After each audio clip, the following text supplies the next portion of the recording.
নাহিদের স্ট্যাটাস নিয়ে তোলপাড়। মির্জা ফখরুলের বক্তব্যের প্রতিক্রিয়ায় নাহিদ বলছে যে জরুরি অবস্থা বা 111-এর সরকার আনতে চাচ্ছে বিএনপি। আসলে কি 111 আসতেছে? আওয়ামী শিবিরে উল্লাস, গর্ত থেকে বাইর হয়ে মিলিটারি কুয়ের স্বপ্ন দেখতেছে। স্বপ্ন দেখা ভালো, ওদের ড্যাডি ওই যে সোহাদির বডিগার্ডও প্রচুর স্বপ্ন দেখতো। স্বপ্ন দেখতে দেখতে তার স্বপ্ন দোষও হইতো। আল্লাহ বাঁচাইছে, তৈজসপত্র যদি জায়গা মতো পড়লোই নি, তাহলে আরো কয়টা আজ দহা জন্মাইলনি, দুটাই জান কালা কালা করে দিছে। আরো কয়টা থাকলে কি হইল নি আল্লাহ জানে। আমি নিজেও কইছি যে ওয়াকার কি সিসির মতো সরকার বানাইতে চায়। তাই অনেকের মনে হইতে পারে দাদাই তো কইছিল, তাইলে হইতেছেটা কি? কয়দিন আগে না দাদা কইলেন যে 75-এর সাথে মিল আছে, ছাত্ররা কোণঠাসা হইয়া যাইতে পারে। ছাত্ররা কিঞ্চিত কোণঠাসা হয়েছে, কথা সত্য। কিন্তু আমি এটাও মনে করি ছাত্ররা রাইট স্ট্র্যাটেজি নিলে এই অবস্থা থেকে উত্তরণ সম্ভব। প্রথমে আমরা কুয়ের বা জরুরি অবস্থার সম্ভাবনার কথা নিয়ে ভাবি। তার আগে একটা জিনিস বইলেনি, সেটা হইতেছে যে রাজনীতিতে প্রিএমটিভ মেজার বলে কিছু কথা আছে, মানে আগে থাকতেই একটা ব্যবস্থা নেওয়া। তো ওয়াকারকে যখন বলছি যে সিসির মতো সরকার বানাইতে চাই কিনা, ওইটা ওয়াকারকে আমি সতর্ক করছি যে এই কামটা কইরেন না, সেই কথাটাই বলছি। তার মানে এইটা না যে ওয়াকার এটা করিচ্ছে। যদি সিসির মতো সরকার বানানোর বদ মতলব থাকে তাহলে সাবধান হইয়া যান, এটাই হইতেছে ওই ভিডিওর বার্তা। আমি আগেও বলছি, আবারও বলতেছি যে 75-এর সাথে এখনকার কয়েকটা মিলের জায়গা আছে। তবে আর্মিতে একটা বড় তফাত আছে, বিশাল বড় তফাত 75-এর সাথে। 75-এ আর্মির একটা ছোট অংশ বিপ্লব করছিল, আর বিপ্লবের পরে শেখ মুজিব জয় বাংলা হইয়া যাওয়ার পরে জনগণ মাঠে নেমে আসা ওই বিপ্লবী শক্তিকে অভিষিক্ত করছিল। আর 24-এ আর্মি মাঠে বিপ্লব দমন করার জন্য মাঠে ছিল। তারা প্রথম দিকে জনতার দিকে গুলিও করছে। আর্মির ড্রোন আকাশে উড়াইয়া সেটা দিয়ে গোয়েন্দা তথ্য দিছে যে কোটি কোটি বিক্ষোভকারীরা কুটি থেকে প্রতিরোধ করিচ্ছে। আর ওই পুলিশ সেই তথ্য পেয়ে আন্দোলনকারীদের বিক্ষোভকারীদের চিহ্নিত করিয়া ওই জায়গায় স্নাইপার পাঠাইছে। এলাকা ব্লক রেড দিয়া কারফিউ দিয়ে আন্দোলনকারীদের আটক করেছিল না আর্মি? আমরা তো ভুলি নাই, তাই না? এই ভূমিকা রাখার পরেও আর্মির সৈনিক আর জুনিয়র অফিসাররা একটা সময় গুলি চালাইতে অস্বীকার করছে। সেটা হইতেছে 5ই আগস্ট সকালে। এই যে হাসিনার আজ্ঞাসনা থেকে শুরু কইরা গুলি চালাইতে অস্বীকার করা, এটাকেই বলে বিপ্লবী রূপান্তর। আর্মির এই সেকশন মানে জুনিয়র অফিসার আর সৈনিক লেভেলে একটা বিপ্লবী রূপান্তর ঘটিছে। এই আর্মি হাসিনার আর্মি না, এই আর্মি জনগণের আর্মি, জনতার আকাঙ্ক্ষার সাথে থাকা এক গণমানুষের বাহিনী, এক গণবাহিনী। এটা আমি আর্মিকে তেল দেওয়ার জন্য বলতেছি না। আপনারা যারা 5ই আগস্টের রাস্তায় ছিলেন তারা জানেন যে এই আর্মি জনতার পক্ষ হইয়া হাসিনার পুলিশের বিরুদ্ধে, ছাত্রলীগ যুবলীগের গুন্ডাদের বিরুদ্ধে গুলি ছুটতেছে। আর্মি হাসিনার শাসনের খুঁটির বিরুদ্ধে দাঁড়াইছে। আর্মি হাসিনার শাসন, হাসিনার ছায়া থেকে বাইর হয়ে আসছে। এটাই রূপান্তর। তার অস্ত্রের নল ঘুরে গেছে শাসকের দিকে। এইটার প্রতীকী মূল্য অপরিসীম। এই বাহিনী অন্তত এখন জনতার বিরুদ্ধে দাঁড়াবে না। তারপরেও বলা যায় না, কু করতে তো বেশি লোক লাগে না। 111-এর সময় তো কু করেছিল 10-12 জন নাকি শুনেছি। তাই আমি বলতেছি না কু হওয়ার সম্ভাবনা শূন্য, হইলেও হইতে পারে। তবে আমি চাই এটা কু হোক, তাহলে টেরাম টেরাম যুদ্ধ হবে। হ্যাঁ, কু হইলে ভালো হবে। কেন ভালো হবে আজের দেখি। এখন কোনো কু হইলে সেটা ভারতীয় মদতে হইছে বলে জনমানুষের ধারণা জন্মাবে। আর তা হইলে খালেদ মোশাররফের পরিণতি বহন করতে হবে কুয়ের নেতাদের। আর্মির ইন্ডিয়া প্রভাবিত সেনা অফিসাররা একেবারে জয় বাংলা হয়ে যাবে। শুধু তাই না, বাংলাদেশে ইন্ডিয়ান সব স্ট্যাবলিশমেন্ট জয় বাংলা হয়ে যাবে। জুলাই বিপ্লবে যা যা দুর্বলতা ছিল, যা যা অসমাপ্ত কাজ ছিল, সেইগুলো সমাপ্ত হবে। যেমন সুপুনাই হয়ে যাবে। ধানমন্ডি 32 নম্বর বুলডোজার দিয়ে মাটিতে মিশিয়ে দেওয়া হবে।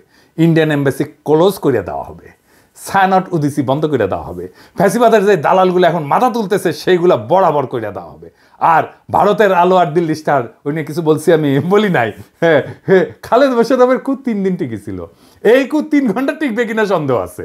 তখন সেনাবাহিনীর মধ্যে লিফলেট ছড়ানো হয়েছিল, ওই যে 75-এ নভেম্বর বিপ্লবের সময়। এখন পিনাকি আর ইলিয়াস ভিডিও বানাবি আর সেনাবাহিনীর জুনিয়র অফিসার আর সৈনিকদের আহ্বান জানাবে।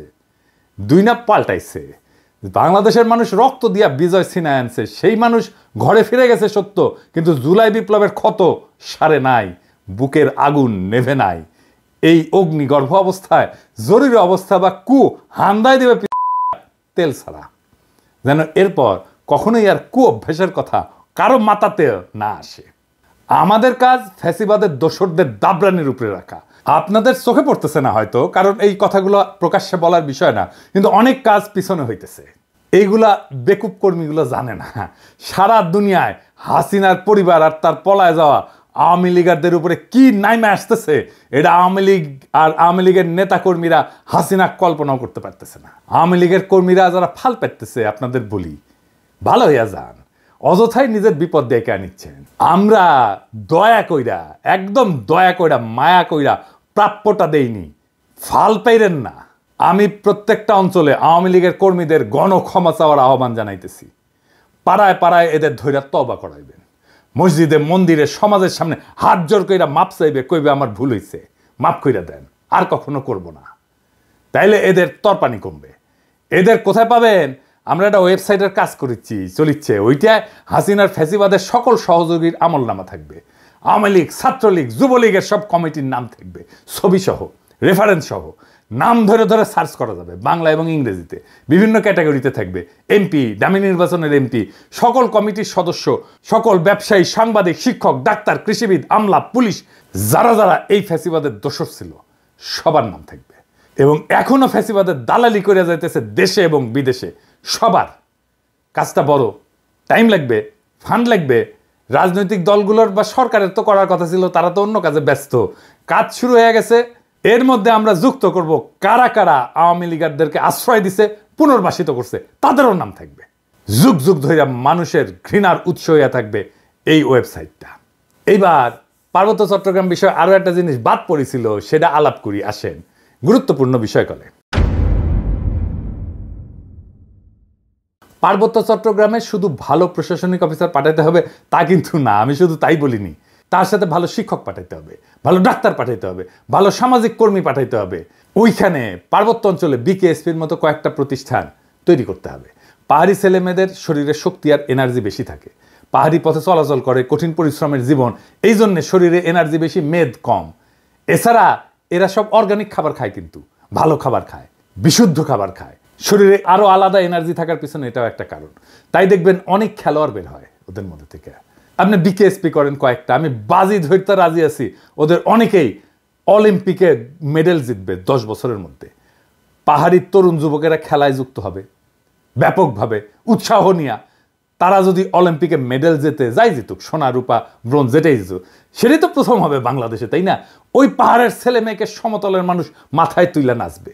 আপনার কোনো পরিশ্রম নাই, বুঝানোর দরকার নাই, সেমিনার সিম্পোজিয়াম করে মাথায় টাক ফেলায় দেওয়ার দরকার নাই। খেলাই হয়ে উঠতে পারে পাহাড়ি আর সমতলের ঐক্যের প্রতীক।